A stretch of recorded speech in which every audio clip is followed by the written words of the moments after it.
ஏம்மா மத்த கோவில்ல இருக்கிற சண்முகருக்கு இல்லாத ஒரு பெரிய சிறப்பு திருச்செந்தூர்ல இருக்கிற சண்முகருக்கு மட்டும் இருக்கா அப்படின்னு ஒரு சிலர் கேட்கலான்னு நினைப்பீங்க. எப்பயுமே நான் ஒரு தலத்தை பத்தி சொல்லும் போது, அதிலும் குறிப்பா முருகனை பத்தி பேசும்போது அருணகிரிநாதரை பத்தி பேசாம இருக்கவே முடியாது, இருக்கவும் மாட்டேன். அது எல்லாருக்கும் நல்லா தெரியும்.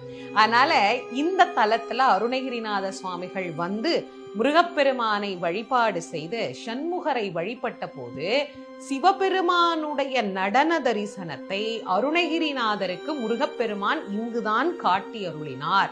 சண்முகர் அந்த நடராஜ கோலத்தை இன்னிக்கும் சிகப்பு சாத்துற போது முன்பக்கம் பாத்தீங்கன்னா சண்முகராக இருப்பார், பின்பக்கம் பாத்தீங்கன்னா நடராஜராக இருப்பார்.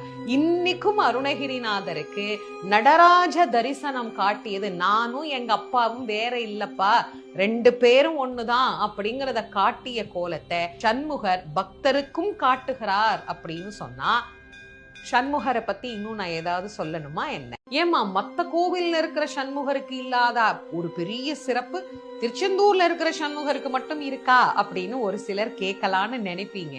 எப்பயுமே நான் ஒரு தலத்தை பத்தி சொல்லும் போது, அதிலும் குறிப்பா முருகனை பத்தி பேசும்போது அருணகிரிநாதரை பத்தி பேசாம இருக்கவே முடியாது, இருக்கவும் மாட்டேன். அது எல்லாருக்கும் நல்லா தெரியும்.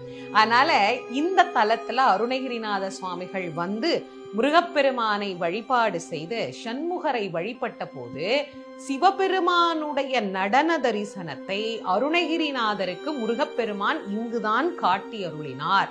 சண்முகர் அந்த நடராஜ கோலத்தை இன்னிக்கும் சிகப்பு சாத்துற போது முன்பக்கம் பாத்தீங்கன்னா சண்முகராக இருப்பார், பின்பக்கம் பாத்தீங்கன்னா நடராஜராக இருப்பார்.